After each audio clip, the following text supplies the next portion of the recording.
मित्रांनो नमस्कार. मी गौरव जंगले, मनोज फर्टिलायझर. मित्रांनो, सध्या सर्वात चर्चेचा आणि महत्त्वाचा विषय शेतकऱ्यासाठी जो आहे तो म्हणजे कांदा बीज उत्पादन. आणि या पिकाबद्दल आपण विविध माध्यमातून शेतकऱ्यांना माहिती देत आलो आहे, सोशल मीडियावरती, म्हणजे इंस्टाग्राम असो किंवा आपलं यूट्यूब चॅनल असो. आता मागील 1 महिन्याआधी आपण व्हिडिओ बनवला होता. त्या व्हिडिओमध्ये आपले गेस्ट होते श्री मनोज जाधव सर. त्या व्हिडिओमध्ये आपण लागवडीपासून तर पहिले 55 दिवसापर्यंत जे काय नियोजन शेतकऱ्यांनी करायला पाहिजे त्याच्यावरती आपण चर्चा केली होती. आणि सरळ आणि सोप्या भाषेमध्ये सरांनी त्याबद्दल आपल्याला सांगितलं होतं. आणि संपूर्ण महाराष्ट्रातून ते जे सरांनी सांगितलेलं नियोजन आहे ते बऱ्याच शेतकऱ्यांनी फॉलो केलं. त्यांचा नंबर त्यांनी मला दिला आणि जे नियोजन सेम टू सेम नियोजन त्यांनी केलं. आता त्यातील बऱ्याच शेतकऱ्यांचा मला फोन आला की भाऊ, आता 55 दिवसापर्यंत नियोजन झालं, पण आता याच्यासमोर त्यांच्या कांद्याला फुलं लागले आहेत, गोंडे लागलेले आहेत. आता याच्यासमोरचं नियोजन फार महत्त्वाचं असते. थोडी पण जर का चूक झाली तर ते शेतकऱ्यांच्या उत्पादनामध्ये 100% कपात आणत असते. तर त्यासाठीच आज आपल्यासोबत परत मनोज जाधव सर जुळलेले आहेत आपल्या शेतकऱ्यांसाठी. म्हणून हा व्हिडिओ आपण शेवटपर्यंत बघा, जेणेकरून छोटीची छोटी चूक सर आपल्याला सांगतील या व्हिडिओच्या माध्यमातून. सरांचं आपण पहिले स्वागत करू. सर नमस्कार. नमस्कार. नमस्कार सर, नमस्कार शेतकरी बांधवांनो. सर, तुमचा परिचय सांगायची आवश्यकता नाही तशी, तरी पण आता जे नवीन शेतकरी आपल्यासोबत जुळलेले आहेत त्यांना आपला एकदा परिचय सांगा. नमस्कार, मी मनोज जाधव. यापूर्वी आपण एक 55 दिवसापर्यंत कांद्याचं नियोजन या व्हिडिओच्या संदर्भात आपल्यासोबत भेट झालेली आहे. माझं साधारणतः 2000 साली ग्रॅज्युएशन झाल्यानंतर विविध MNCमध्ये जे काय आहे, विविध भागात आपण विविध पिकावरती कंपन्यासोबत जो अनुभव आला तो पाठीशी घेऊन 2009 पासून आम्ही एक मनोज फर्टिलायझर नावाचा प्रयोग स्टार्ट केला. आणि त्या प्रयोगातनं आम्ही रिसोल्डा पहिले स्टार्ट केला. त्यानंतर आम्ही सेनगावला मनोज फर्टिलायझर नावाचा प्रयोग चालू केला. त्यात रिसोडनंतर त्यांना पण चांगला प्रतिसाद मिळाल्यानंतर आम्ही वाशिमला प्रयोग चालू केला. आणि इथे एक सवड म्हणून जे काय आहे तिथे पण सुरू केला प्रयोग. आणि अजून आता काहीच दिवसात आपण माझ्या राहत्या गावी म्हणजे कोळी जाधव या गावात सुद्धा आपण शेतकऱ्याच्या सेवेकरता मनोज फर्टिलायझर युनिटच्या माध्यमात काहीतरी तिथे सुद्धा चालू करू. या माध्यमात आपण ह्या गोष्टी केलेल्या आहेत. तर सर, आता आपण जे मागचा व्हिडिओ सांगितला त्यामध्ये पहिले 55 दिवसाचं आपण नियोजन सांगितलं होतं. त्यामध्ये आपला सर्वात महत्त्वाचा मुद्दा होता तो म्हणजे पाणी व्यवस्थापन. तेव्हा पीक लहान होतं तेव्हा तुम्ही सांगितलं की हप्त्यातून 1-2 घंटा पाणी दिलं तरी चालते. आता आपलं पीक मोठं झालं आहे, फुलं लागलेले आहेत, तर आता याच्यासमोर पाणी व्यवस्थापन कसं करायला पाहिजे शेतकऱ्यांनी? शेतकरी बांधवांनो, आता थोडं पाणी जास्त लागते. तसंही एक लक्षात घ्या, कांद्याची पात जमिनीच्या वर जेव्हा येतं त्यावेळेस आपण नाली खोल केली पाहिजे. नाली खोल करायची आणि त्या जे पाणी आहे ते ॲक्च्युली कांद्याच्या मुळाला पाहिजे असते. मग जी आपण ड्रिपची लॅटरल आथरतो, जर आपण अजून थोडेसे मेहनती शेतकरी असणार तर जे आहे ही तर आपण मोठ्या याच्यातली तर करणारच खोल. ही सुद्धा आपण जर खोल केली नाली आणि ड्रिपची नळी खाली जर गेली तर खूप चांगलं. कारण काय राहते, जो कांद्याचा बल राहते हा कांद्याचा, तर हा कांद्याचा बल जास्त ओला जर झाला तर त्यामधनं पात सुटत असते आणि पात खाली पडते, गोळा होऊन जाते. ॲक्च्युअल पाणी कांद्याच्या मुळाला पाहिजे, मुळं खाली राहतात. मग आपण जेव्हा म्हणतो पाणी कमी द्यायचं, तर पाणी कमी द्यायचं तर ते कांद्याच्या मुळापर्यंत पोचत नाही. मग समस्या येतात वरून शेंडे वाळण्याच्या. त्यानंतर पाणी जास्त द्यायचं म्हटलं तर कांद्याचा बल पूर्ण ओला होतो, पाण्याचा निचरा होत नाही. त्यामुळं ती समस्या येते. म्हणून ही नाली खोल करायची आणि थोडं पाणी वाढवायचं. पाणी थोडं जास्त द्या, नालीपर्यंत ओलावा आला पाहिजे. आणि एक लक्षात घ्यायचं शेतकरी बांधवांनो, पाणी जे आहे वापसा कंडिशनलाच असलं पाहिजे. त्याच कंडिशनला पीक घेतं, त्याच कंडिशनला पीक पितं आणि अन्नद्रव्यसुद्धा उचलतं. आपण काय करतो, एक वेळा बटन दाबलं की 10-12 घंटे पाणी चालवायचं, मग त्या जमिनीतली हवा निघून जाते. जमिनीचा गुणधर्म काय असतो चांगल्या सुपीक जमिनीचा? 45% खनिज मूलद्रव्य त्याच्यात जे आहेत ते, 5% सेंद्रिय पदार्थ, त्यानंतर 25% हवा आणि 25% पाणी. ही झाली सुपीक जमीन. परंतु आता आपण जमिनीची तर मुळात वाट लावलेली आहे. त्याच्यावरती आता यावर्षी आपण मनोज फर्टिलायझर या युनिटच्या माध्यमात माती जिवंत तर शेतकरी निवांत या स्लोगनखाली आपण काम करूच. तर त्या पद्धतीनं आपलं हे जे आहे किमान 25% पाणी आणि 25% हवा हे राहिलं पाहिजे. त्याकरता आपण पाणी मोजकं दिलं पाहिजे, वारंवार दिलं पाहिजे. ड्रीपचं पाणी उलट्या चाळीसारखं जात असते. त्या हिशोबानं वर जरी ओलावा कमी वाटला तर खाली जातं. तर 1-2 घंटा दर दिवसाला किंवा एक दिवस अल्टरनेट आपण करा. आणि मधामधात आपण जे काय आपण ह्या ज्या सऱ्या केलेल्या आहेत तर एक सरी आड अल्टरनेट सरी हे पाणी द्या. आणि ते पाणी देताना काय करायचं, थोडेसे त्याला ब्रेक घ्यायचे, म्हणजे जेणेकरून पाणी मुरलं पाहिजे. आणि नंतर मग 8 दिवसानंतर जी कोरडी सरी आहे त्या कोरड्या सरीनं पाणी दिलं पाहिजे, जेणेकरून पाण्याचा वापसा चांगला होईल आणि कांद्याचं पाण्याचं व्यवस्थापन बऱ्यापैकी राहील. म्हणजे एकंदरीत मित्रांनो, सरांचं म्हणणं आहे की पाणी जमिनीला न देता पिकाच्या मुळापर्यंत दिलं तरी आपलं पीक चांगलं बहरते.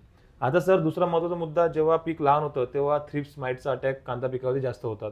आता 55 दिवसानंतर रोग आणि कीड व्यवस्थापन कांदा पिकामध्ये आपण कसं करायला पाहिजे?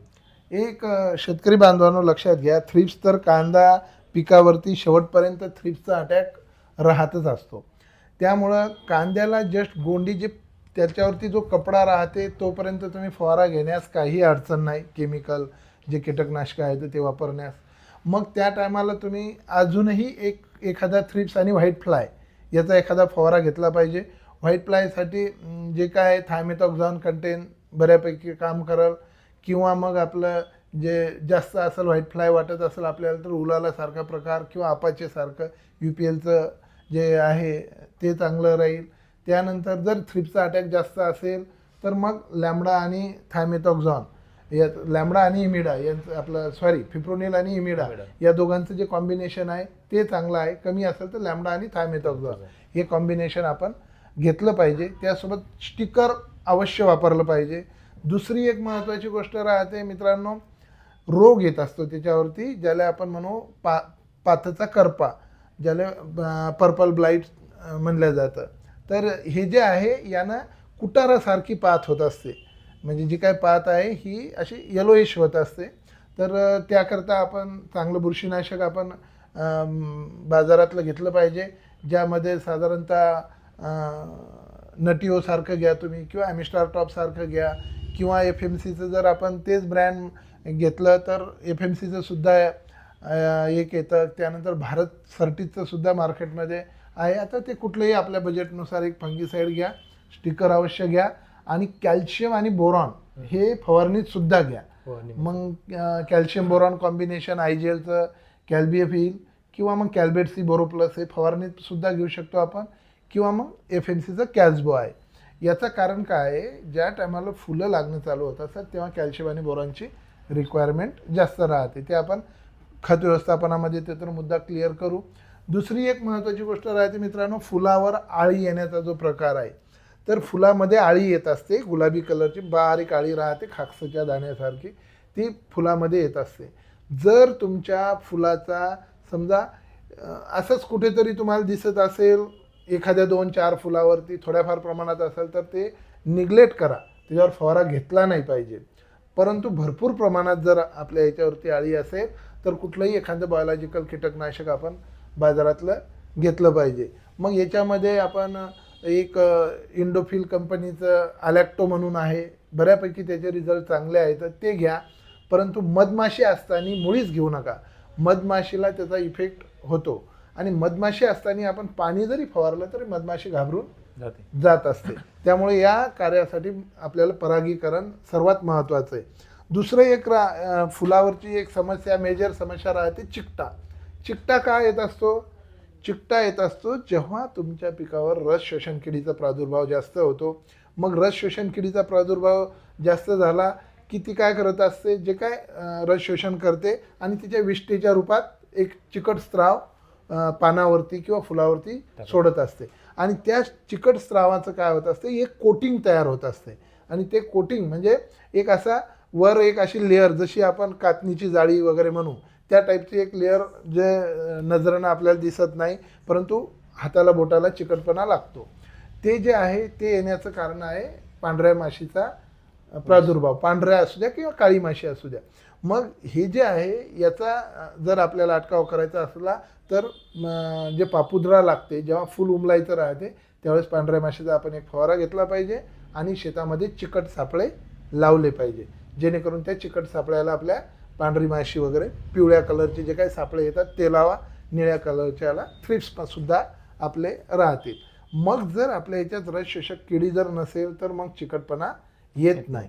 मग आपण काय करत असतो, जेव्हा गोंडे लागतात त्या टायमाला आपण तेव्हा जाग येते आपल्याला आणि तेव्हा फवारणी करू शकत नाही. मग आपल्या हातचं तेलही जाते आणि तुपही जाते. या गोष्टीनं आपण ही एक काळजी घेतली पाहिजे. त्यासोबत आपण निंबोळी आर्क 10,000 PPMचं जर शक्य झालं तर ते 10,000 PPMचं वापरलं पाहिजे, जेणेकरून अँटीफिडर म्हणून ते काम करत असते. आणि किंवा मग आपण जर जैविक स्वरूपात जर जात असाल तर दशपर्णी आर्क सर्वात चांगला आहे. जर शेतकऱ्यांची जर तयारी असेल तर आपला खर्चसुद्धा वाचवता येईल. 10 जे पाले झाडं आहेत, ज्या झाडाचे पानं शेळ्या बकऱ्या किंवा कुठलंही जनावर खात नाही, प्राणी खात नाहीत, अशा झाडाचे 10 झाडाचे पानं घ्या आणि ते पानं आपण टाकीमध्ये चांगले मुरवायचे काही दिवसापर्यंत आणि त्याचा अर्क काढून तो सुद्धा आपण त्याच्यात तंबाखू आणि तिखट जर टाकलं आणि ते फवारलं तरी सुद्धा आपल्याला त्याचा बऱ्यापैकी एक फायदा होऊ शकतो. ओके सर, या मुद्द्यामध्ये तुम्ही एक सर्वात महत्त्वाचा मुद्दा कव्हर केला, तो म्हणजे मोरणीचा. बऱ्याच शेतकऱ्यांना असं वाटते की बाबा मोरणी आली की उत्पन्नामध्ये घट येते, पण त्यांना हे माहिती नसते की मोरणी कशामुळे येते. ते तुम्ही इथं चांगल्या प्रकारे क्लिअर केलेल्या शेतकऱ्यासाठी. आता सर, सर्वात महत्त्वाचा मुद्दा राहते कोणत्याही पिकामध्ये, तो म्हणजे न्यूट्रिशनचा. अन्नद्रव्य व्यवस्थापन फार महत्त्वाचे आहे. त्याच्यासमोर आता अन्नद्रव्य व्यवस्थापन कसं करायला पाहिजे? आता शेतकरी बांधवांनो, एक लक्षात घ्या, जेव्हा आपल्याला व्हिजिटेटिव्ह ग्रोथ पाहिजे तेव्हा नत्राचं आपल्याला रिक्वायरमेंट असते. तसंही नत्र हे आपल्याला झाडाला शेवटपर्यंत गरजेचं आहे. कारण नायट्रोजन नसेल तर प्रोटीन फॉर्मेशन होणार नाही आणि प्रोटीन्स तयार नाही झाले तर तुमच्या कुठलंही एंड उत्पादन येणार नाही. परंतु त्याच्यावर ताबा असला पाहिजे. मग आता काय व्हायला लागलं, आता काही लोकांच्या समस्या आहेत, फुलामधून पान निघायला लागलं किंवा जे काय पात आहे ती निघायला लागली. याचं कारण काय आहे, नायट्रोजन हा त्याला नायट्रोजनला आपल्याला कंट्रोल करता येत नाही, धरून ठेवता येत नाही किंवा कोणी त्याला थांबवू शकत नाही. नायट्रोजनचा हा मुक्त संचार राहत असतो. मग नायट्रोजन वाढत असते. मग खूप लोकांचं म्हणणं आहे आम्ही फॉस्फेटयुक्त खतंसुद्धा दिले. ठीक आहे, आपण दिले फॉस्फेटयुक्त खतं, परंतु फॉस्फेट हे जमिनीमध्ये आपल्या फिक्स होतं. का फिक्स होतं? कारण फॉस्फेट सोल्युलायझिंग बॅक्टेरिया तिथं नाहीत. मग फॉस्फेट सोल्युलायझिंग बॅक्टेरिया नाहीत, मग त्यामुळं फॉस्फेट मिळणार नाही. पोटॅश एखाद्या जागेवर पडलेलं राहते, त्याला पोटॅश मोबिलायझिंग बॅक्टेरिया लागत असतात.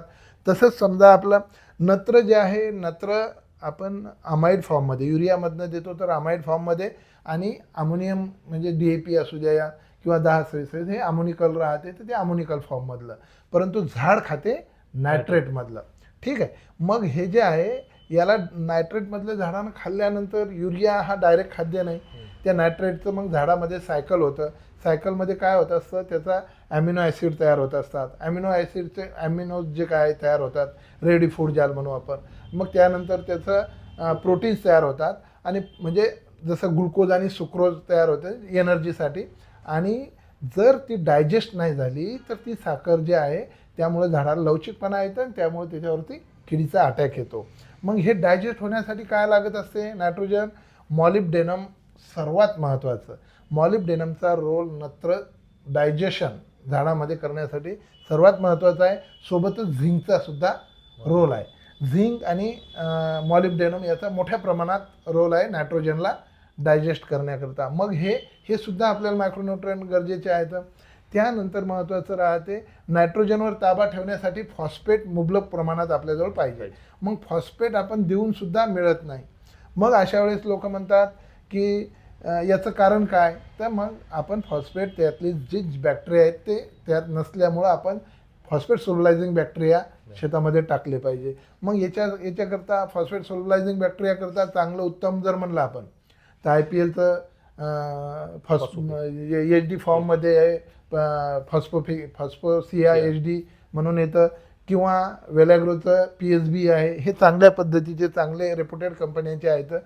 किंवा आपण NPK कन्सोर्सिया ज्याच्यामध्ये तिन्ही घटक आहेत. मग याच्यात एक आपण IPLचं ग्रिफिन देऊ शकतो, किंवा मग आपण ॲग्रीसर्चचं जे कन्सर्ट आहे ते सुद्धा उत्तम आहे, ते देऊ शकतो. याच्यापैकी आपण जे काय आपल्याला उपलब्ध झालं ते दिलं पाहिजे.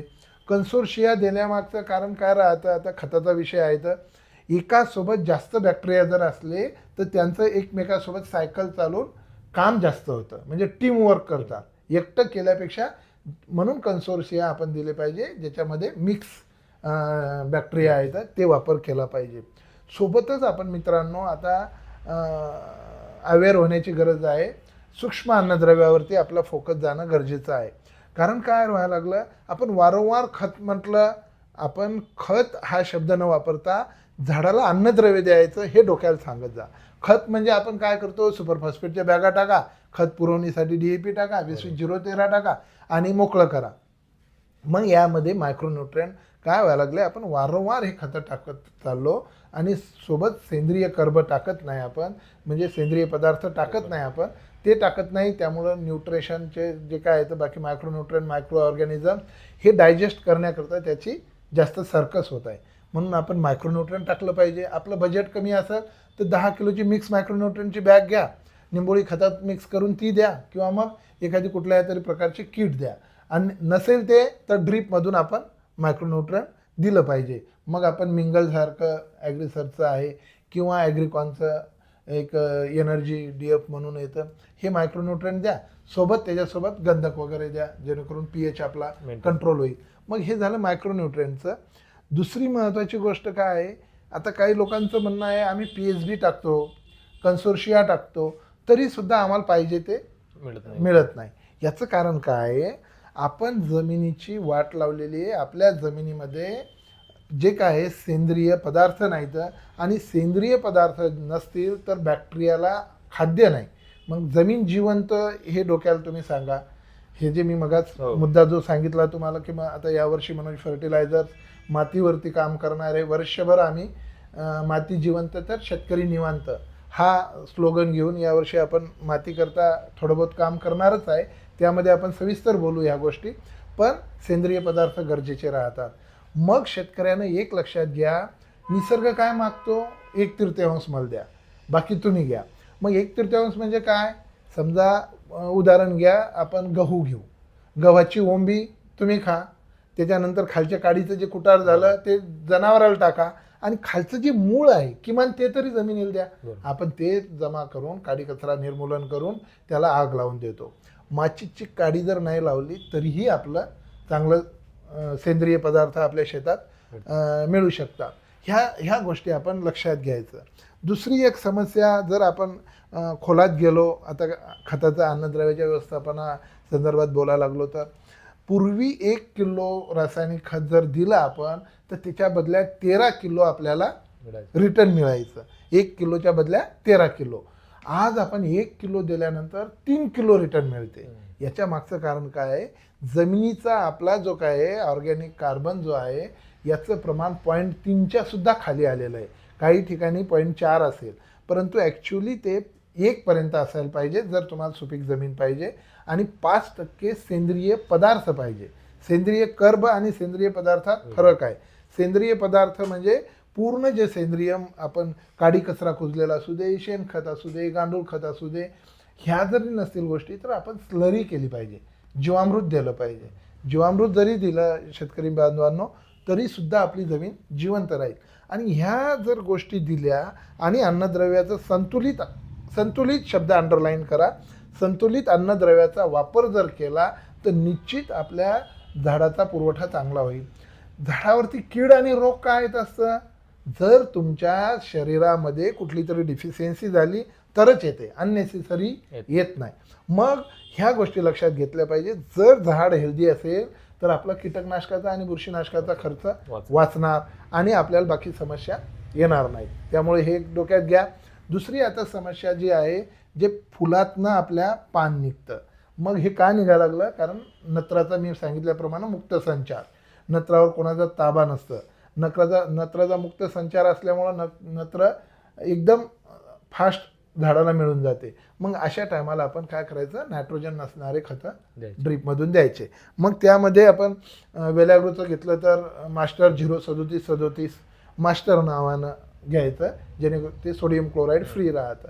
त्यानंतर महाफीडचं जर घ्यायचं झालं तर 04040 आपण वापरू शकतो. त्यानंतर आपण जर समोर गेलो थोडंसं विरजचं घ्यायचं झालं तर 6-56-18 हे सुद्धा चालते. 6% म्हणजे नॉमिनल नायट्रोजन आहे, 56 स्फुरद असल्यामुळं ते चालून जातं. आणि त्याच्यात सोबत विरजच्या ह्याच्यात मायक्रोन्यूट्रन ट्रेस एलिमेंट सुद्धा येतं. आहेतच त्या बॅगवरती लिहिलेले. यासोबत एक तर तुम्ही PSB अर्जंट घ्या किंवा ग्रिफिन किंवा मग कन्सर्ट जे काय कन्सोर्शिया आहे ते तुम्ही नक्की वापरल्या गेलं पाहिजे. या पद्धतीने करा जेणेकरून नायट्रोजन दाबल्या जाईल. आणि खूपच आपल्या ह्याच्यातनं जर पान निघत असेल तर मग हार्मोनचा वापर आपण करू शकतो. मग तसा वैयक्तिक मी हार्मोन्स वापरण्याच्या विरोधात आहे. हार्मोन्स हे झाडाला नकोच, परंतु जर आपल्याला हा सपोर्ट नसेल भेटत किंवा टाकलेले अन्नद्रव्य झाडाकडून घेतल्या जात नाही, त्याचा रिस्पॉन्स नसेल येत, तर आपल्याला मग हे टाकणं गरजेचं आहे. मग अशा वेळेस आपण कल्टार आहे किंवा FMCचं लगान आहे किंवा भारतचं विस्टार आहे, याच्यासारखं कुठलंही आपण 50 ते 100 मिली पर एकर घ्यायचं आणि सोबत आपण नायट्रोजन कमी असणारं किंवा नायट्रोजन नसणारे खताचा डोस द्यायचा. यामुळे आपली पात थोडीशी थांबणार. दुसरी महत्त्वाची गोष्ट आहे, ॲक्च्युअल फुलाच्या टायमाला आपल्याला कॅल्शियम आणि बोरॉन खूप मोठं गरजेचं राहते. कॅल्शियम आणि बोरॉन फुलाच्याच टायमाला का द्यायचं? कारण झाड जेव्हा फुलात असते, गर्भ अवस्थेत असते, त्या टायमाला कॅल्शियम घेऊन ते स्टोअर करत असते. त्याच्या आधीही नाही करत आणि त्याच्यानंतरही नाही. मग कॅल्शियम एकटं जर दिलं तर हे इमोबाईल आहे. कॅल्शियम एकटं दिल्यानंतर ते झाडात वाहन होत नाही त्याचं. त्यामुळं आपण बोरॉनसोबत दिलं पाहिजे. मग कॅल्शियम नायट्रेट बोरॉन वापरताना पहिले पाण्यामध्ये बोरॉन विरघळवायचं आणि नंतर कॅल्शियम विरघळायचं, हे एक लक्षात घ्यायचं. आता नायट्रेट फॉर्म जे खतं येतं, जसं ज्याला नायट्रेट नाव राहतं, त्यानं काय व्हायला लागलं, हे जे मातीचा आपला धिंगाणा व्हायला लागला, हा जास्त या गोष्टीनं सुद्धा व्हायला लागला. म्हणून नायट्रेट फॉर्मचं खतं वापरल्यापेक्षा ऑक्साईड, आपण जे काय नेहमी सांगतो लोकांना, कॅल्शियम ऑक्साईडसारखे खतं वापरले पाहिजे. मग याच्यामध्ये आपण वेलॅग्रोचं कॅल्बेट सी बोरोप्लस द्या किंवा बोरॉन पावडर दिली तरी चालेल, किंवा आपण FMCचं कॅल्सबो आहे, कॅल्शियम झिंक बोरॉन आहे त्याच्यात, किंवा मग आपलं विरजचं कॅल्मिक नावानं आहे ते द्या. त्यासोबत बोरोविटा त्यांचं येतं किंवा बोरॉन कुठलंही द्या. या पद्धतीनं आपण आपला डोस बॅलन्स केला पाहिजे. त्यासोबत आपण बी बूस्ट वापरलं पाहिजे, सिलिकॉनयुक्त जे काही स्टिकर आहे. का?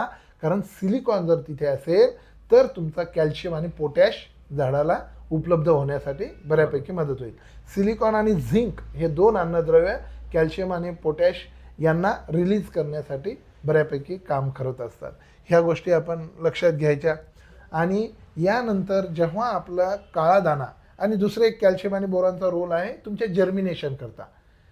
जर तुमच्या आतलं जे बी आहे त्याचं पूर्ण वाढ जर झाली, पूर्ण पेशी तयार झाल्या, पूर्ण वाढ झाली, तर तुमचं जर्मिनेशन चांगलं येत असतं. मग तिथं तुम्हाला एक कॅल्शियम बोरॉनचा तो एक बेनिफिट मिळत असतो. आणि मग नंतर जेव्हा आपले काळे दाणे होतात त्या टायमाला आपण KMS वापरलं पाहिजे, ज्याच्यामध्ये पोटॅश मॅग्नेशियम ऑक्साईड आहे, किंवा PMS विरजचं येते, त्यात पोटॅश मॅग्नेशियम आणि गंधक आहे, हे वापरलं पाहिजे. किंवा मग बजेट कमी असेल तर पोटॅशियम सोनाईट वापरा, अजून कमी असेल तर 0050 वापरा, किंवा मग या गोष्टी वापरल्या पाहिजे. आणि तिथंसुद्धा आपण बॅक्टेरिया, आपण पोटॅश मोबिलायझिंग बॅक्टेरिया वापरल्या पाहिजे. ह्या गोष्टी आपण जर केल्या तर व्यवस्थित आपलं कांद्याचं नियोजन होऊ शकतं. कांद्याला जर आपल्या फुलं भरपूर असेल तर मधात एखादा डोस आपण शिल्लक दिल्या गेला पाहिजे. आणि विवासारखं ज्याच्यामध्ये ऑर्गॅनिक कार्बन आणि ह्युमिक राहतं, हे कधीतरी द्या तुम्ही. त्यानंतर मागच आपण सांगितलं होतं मायक्रोराइज द्या, बायोहार्ज आणि विवा द्या. नसेल दिलं तर आता द्या, जेणेकरून आपल्या मुळांचं मायक्रोराजामुळं जे काय एक जाळं तयार होईल, ते जाळं तयार झाल्यामुळं काय होणार, अन्नद्रव्य आपल्या मुबलक झाडाच्या मुळाच्या कक्षेत आणून दिल्या जातील. पाण्याचा सुद्धा त्याला कंट्रोल मिळेल. दुसरं, मायक्रोरायझा बुरशी काय करत असते, स्वतः बुरशीला नष्ट नाही करत, परंतु तिथं तिचा जर कब्जा झाला तर बाकी बुरश्या येण्यासाठी अटकाव होत असतो. ह्या गोष्टी आपण लक्षात घेऊन आपण अन्नद्रव्याचं व्यवस्थापन केलं पाहिजे. परंतु शेतकरी बांधवांनो, डोक्यात आता खत हा शब्द काढून टाका आणि अन्नद्रव्य हा शब्द डोक्यात टाका. आणि आपण जर साक्षर झालो, वाचाल तुम्ही तरच वाचाल, आलं लक्षात. अन्यथा प्रत्येकजण आपल्याबद्दल सांगणार, प्रत्येक जणाचं तुम्ही ऐकून जर करायचं म्हटलं तर शेती विका लागल आणि मग शेती तुम्हाला करावं लागेल दुसऱ्याची. ह्या गोष्टी लक्षात घ्या. त्यामुळे आपण न्यूट्रिशनबद्दल वाचणं शिका, मातीबद्दल वाचणं शिका आणि आपला विवेक, आम्ही जरी सांगतो तरी याच्यामधनं आपला विवेक जागावर ठेवायचा आणि जिथे जी गोष्ट गरज आहे ती वापरली पाहिजे. एक माझं या माध्यमातनं शेतकऱ्यांना मेसेज द्यायचा होता. तर हिच्यामध्ये जे काही सरांनी सांगितलं की खत न देता आपण अन्नद्रव्य म्हणावं, फक्त अन्नद्रव्य नाही ते पण संतुलित अन्नद्रव्यच म्हणायला पाहिजे. आणि ज्या शेतकऱ्यांनी आधीचं जे ड्रिचिंग वगैरे माहिती नसेल किंवा व्हिडिओ बघितला नसेल तर त्या व्हिडिओची लिंक मी तुम्हाला डिस्क्रिप्शन बॉक्समध्ये देतोच. दुसरं एक आता तुम्ही म्हटलेच खताचं किंवा संतुलित अन्नद्रव्याचं, मग आता काय राहते, काही शेतकऱ्याचं बजेट कमी राहते. मग काय करायला पाहिजे, शेतकऱ्यांनी सर्व जे लागतात पिकाला किती अन्नद्रव्य लागतात 17, आता 19 म्हणतात. कारण काय आता अजून सिलिकॉन एक वाढला, निकेलची सुद्धा रिक्वायरमेंट वाढली. त्यापैकी 4 तर निसर्ग देते मुबलक प्रमाणात. NPK द्यावं लागते, कॅल्शियम मॅग्नेशियम गंधक, zinc copper manganese, ferrous molybdenum boron. आता सिलिकॉन थोडंसं आणि निकेल थोड्याफार प्रमाणात. अशा पद्धतीने अन्नद्रव्य गरजेचे आहेत पिकाला. मग आपण काय करायचं, ह्या 16च्या 16 अन्नद्रव्याचं एक आपण पॅकेज तयार करायचं. मग आपलं बजेट कमी असेल तर जे 1 एकराचं अन्नद्रव्य आहे ते 2 एकराला द्या. जर आपलं अजून बजेट कमी असेल तर ते 3 एकराला द्या. अजून कमी असेल तर 4 एकराला द्या. म्हणजे करता वेळेस काय करायचं, साऱ्या गोष्टी आपल्याकडं असल्या पाहिजे. मग आपल्याला 100 रुपये खर्च करायचे, मग 1 एकरावर 100 रुपये खर्च करायचे, तर 100 रुपयात तुम्ही NPK घ्या, सेकंडरी घ्या, मायक्रोन्यूट्रिएंट घ्या, साऱ्याचं पॅकेज करा आणि द्या. जर तुमच्याकडं नाही बाबा एकरी 50 रुपये खर्च करायची माझी कॅपॅसिटी आहे, हे तयार केलेलं हे 2 एकराला वापरा. आपण शेतकरी म्हणून काय करतो, महत्त्वाची एक गोष्ट कट करतो. मग फॉर एक्झाम्पल बाबा पैसे कमी आहेत भाऊ यावेळेस, तर मग आम्ही आता यावेळेस बाबा DAPच टाकू, यावेळेस बाबा पोटॅशच टाकू किंवा DAP पोटॅशच टाकू, म्हणजे NPK द्यायला लागलो. NPK तसंच जमिनीत मुबलक प्रमाणात आहे. मग त्याऐवजी आपण काय करायचं, NPK घ्यायचं, मायक्रोन्यूट्रिएंट्स घ्यायचे, सेकंडरी घ्या आणि त्याच्यासोबत बॅक्टेरिया टाका, ग्रिफिनसारखे किंवा हायरोजेसारखे मायक्रोरायझा वगैरे हे टाका आणि साऱ्याचं बॅलन्स करून आपण भलेही 1 एकराचा डोस तुम्ही 2ला द्या, 3ला द्या, 4ला द्या, परंतु तो डोस पूर्ण द्या. पूर्ण थाली बोलवा आणि ती 2घांना खा, 3घांना खा, 4घांना खा, परंतु त्याच्यामध्ये काय होईल, तुम्हाला पूर्ण न्यूट्रिशन मिळणार. फक्त पैसे कमी आहेत म्हणून पोळ्या घेतल्या तर तुमचं पोट भरणार नाही. ह्या गोष्टी आपण या माध्यमातून लक्षात घेतल्या पाहिजे अन्नद्रव्याच्या. आणि अन्नद्रव्याविषयी असा खोल आहे, आपण जर म्हटलं की 4 दिवस चर्चा करायची तर कमी पडते. कारण एका अन्नद्रव्याला 1 दिवस, समजा नत्र बोलायचं तर आपल्याला 8-8 घंटे बोलावं लागणार. नत्राचं स्थिरीकरण कसं करायचं, नत्राचं उपलब्धता कुठून घ्यायची, नत्र कसा घ्यायचा. अजून एक नवीन संशोधनातनं काही गोष्टी लक्षात येतात, जे आपल्याला डोस द्यायचा राहतो त्यातला किमान 40% डोस हा सेंद्रिय पदार्थातनं गेला पाहिजे. मग ह्या गोष्टी पण आपण लक्षात घेतल्या पाहिजे. दुसरी महत्त्वाची गोष्ट आहे शेतकरी बांधवांनो, जेव्हा तुम्हाला खत द्यायचं, आता इथून पुढं लक्षात घ्या, तेव्हा 1 बॅग जर रासायनिक खत द्यायचं असलं तर 3 बॅग तुम्हाला सेंद्रिय पदार्थ द्या. मग गांडूळ खत घ्या, चांगलं कुजलेलं शेण घ्या, शेणखत घ्या, किंवा मग निंबोळी खत घ्या, किंवा मग कुठलंही घ्या, हे सेंद्रिय पदार्थ किंवा सेंद्रिय खत घ्या. 1 बॅग रासायनिक खत सोबत 3 बॅग सेंद्रिय. मग एकाच 3 हे प्रमाण डोक्यात ठेवून करा. मग तुमचं बजेट कमी येतं, अर्धी बॅग रासायनिक खत घ्या, 1.5 बॅग सेंद्रिय खत घ्या. परंतु सेंद्रिय पदार्थ जमिनीत जर नाही राहिले तर कालांतरानं आपली जमिनीची वाट लागणार आहे. याचं तुम्हाला सोपं उदाहरण देतो, विषय लांबत आहे तरी पण सोपं उदाहरण देतो. नागर जेव्हा आम्ही लहान होतो, माझ्या आजा जेव्हा जमीन करायचे आजोबा, त्यावेळेस बळीराम नागरानं जमीन नांगरायची, 2च बैलाच्या नांगरानं. मग नंतर कालांतरानं 6 बैलाचा नांगर आला, त्यानंतर कालांतरानं ट्रॅक्टरचा आला 45 हॉर्स पॉवर, मग आला 50 हॉर्स पॉवर, आता 75 हॉर्स पॉवरचे नांगर. आपण नांगर फाळ बदलणं शिकलो, परंतु जमीन कडक का होते याच्यावर आपलं डोकं कधी वापरलं नाही. आपण नांगराचे फाळ बदलले, पण जमीन आपली त्या दिवशी बळीरामनं नांगरणारी जमीन आज ट्रॅक्टरच्या 75नं नांगरल्या नाही जात. हे का होते हे आपल्या डोक्यात नाही. म्हणून एक लक्षात घ्या, जर जमीन माती जिवंत तर शेतकरी निवांत, याशिवाय दुसरा पर्याय नाही. म्हणून आपण हे बॅक्टेरिया सोडले पाहिजे, बॅक्टेरिया दिले पाहिजे, त्यानुसार आपली जमीन वापस त्या रूपात येईल. तर मित्रांनो, सरांनी जे काही सिरीज चालू करणार येणाऱ्या दिवसामध्ये माती जिवंत तर शेतकरी निवांत, याचा पण आपण बऱ्याच प्रकारामध्ये स्प्रेड करू हा विषय आणि बऱ्याच शेतकऱ्यापर्यंत पोहोचू. कारण सरांनी जे सांगितलं ते वास्तविक स्थिती आहे की जे पहिले बलिराम नांगरानं जमीन नांगरत होते ते आता ट्रॅक्टरनं सुद्धा नांगरला जात नाही. तो विषय लांबेल, पण आता आपण कांद्यावरती येऊ. सर, सर्वात महत्त्वाचा विषय आता म्हणजे बऱ्याच शेतकरी म्हणतात की बाबा पॉलिनेशनचा प्रॉब्लेम बऱ्याच शेतकऱ्याला होतो.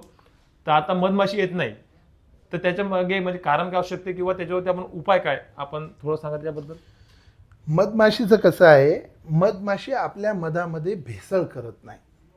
मग उदाहरण घ्या, मधमाशी जर आंब्याचा कलेक्ट करत असेल, फ्लोरा पराग आंब्यावरून जर घेत असेल तर ती आंब्याचंच घेणार, त्याच्यामध्ये लिंबाचं घेत असेल तर ती लिंबाचंच घेणार, चियाच्या फुलाचं घेत असेल तर चियाच्याच फुलाचं, कांद्यावर बसणार तर कांद्याचंच घेणार.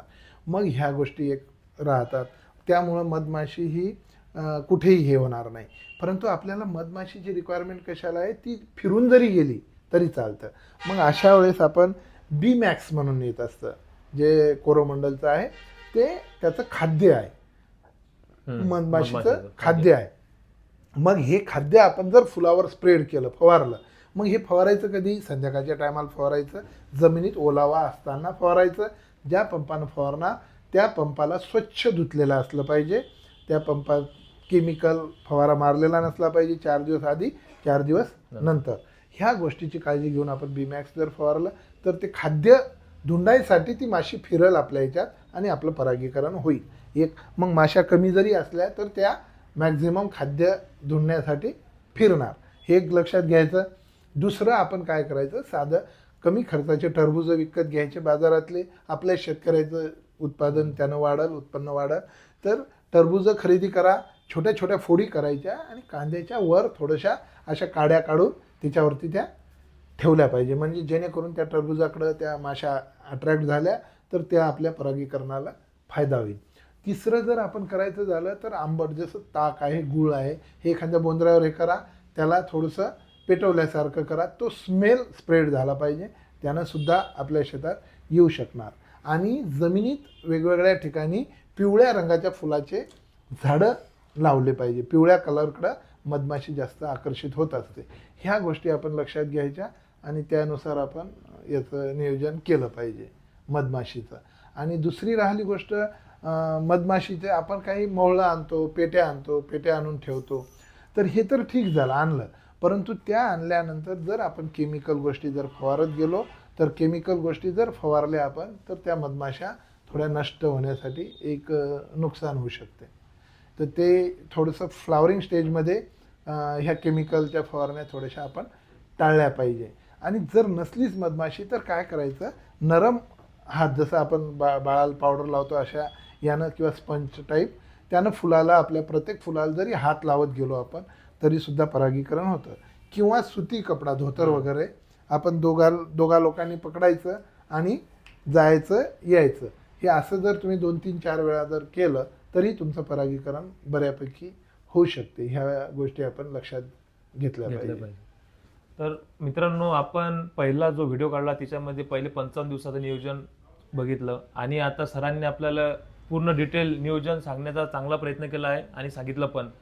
तर मी सरांचा तुमच्यातर्फे, माझ्यातर्फे आभारी आहे सर, की तुम्ही वेळात वेळ काढून आमच्या शेतकऱ्यांना जुडले. तरी पण तुमचा काही शेवटचा संदेश असेल तर तुम्ही आमच्या शेतकऱ्याला नक्की द्या. धन्यवाद शेतकरी बांधवांनो. कांदा पिकामध्ये सर्वात महत्त्वाची गोष्ट आहे, कांदा पिकामध्ये तुमचं अन्नद्रव्य नियोजन असलं पाहिजे व्यवस्थित, पाण्याचं व्यवस्थापन असलं पाहिजे आणि कीड व रोगाचं नियंत्रण करता आलं पाहिजे. सोबतच महत्त्वाची गोष्ट राहते कांदा पिकामध्ये, कांदा जे पीक आहे जेव्हा फुलात येत असते, त्या फुलात आल्यानंतर जसं आपण मधात सांगितलं की कुठलंही हार्मफुल जास्त हार्ड कीटकनाशक आपण वापरलं नाही पाहिजे. अजून एक महत्त्वाची गोष्ट तुम्हाला सांगतो, अमावस्येच्या टायमाला किडी वाढत असतात, ठीक आहे, जसं अमावस्या आहे, अमावस्येच्या वेळेला किडी वाढतात आणि पौर्णिमेच्या टायमाला आजार वाढत असतात, बुरशा वाढतात. म्हणून आपण बघा काही लोकांना ज्या बिमाऱ्या आहेत, अंधश्रद्धेत जे ओढल्या जातात, तर ते काय होतात, पौर्णिमेला बाबा सलानीला जायचं, लिंबू कापायचं, हे काय नसते. पौर्णिमेच्या टायमाला काय राहते, जेव्हा चंद्र येतो त्या गुरुत्वाकर्षणामुळं आपल्यातले जे काही पाण्याचं जे आहे याला इम्बॅलेन्स होऊन आजार आपले उद्भवत असतात आणि अमावस्येला पिकावरती किडी, कारण रात्री किडी काळोखीत आपलं जे काय प्रजनन करत असतात ह्या ज्या गोष्टी आहेत ह्या लक्षात घ्यायच्या. आणि बाकी तर माझा सुद्धा नंबर स्क्रीनवर येईलच आणि गौरवचा सुद्धा नंबर येईलच. तुम्हाला जर काही अडचण असली तर तुम्ही नक्की आम्हाला फोन करू शकता, व्हॉट्सअपवरती कॉन्टॅक्ट करू शकता. सोबतच यूट्यूब किंवा आपलं जे काय चॅनल आहे तर त्याच्यावर सुद्धा तुम्ही फॉलो करून आमच्यासोबत टच राहू शकता. धन्यवाद. आणि एक शेवटचं सांगायचं म्हणजे आता बरेच लोक कलिंगडची लागवड सुद्धा करत आहे.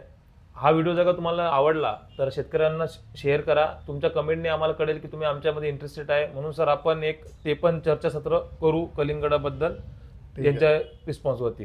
ठीक आहे. धन्यवाद.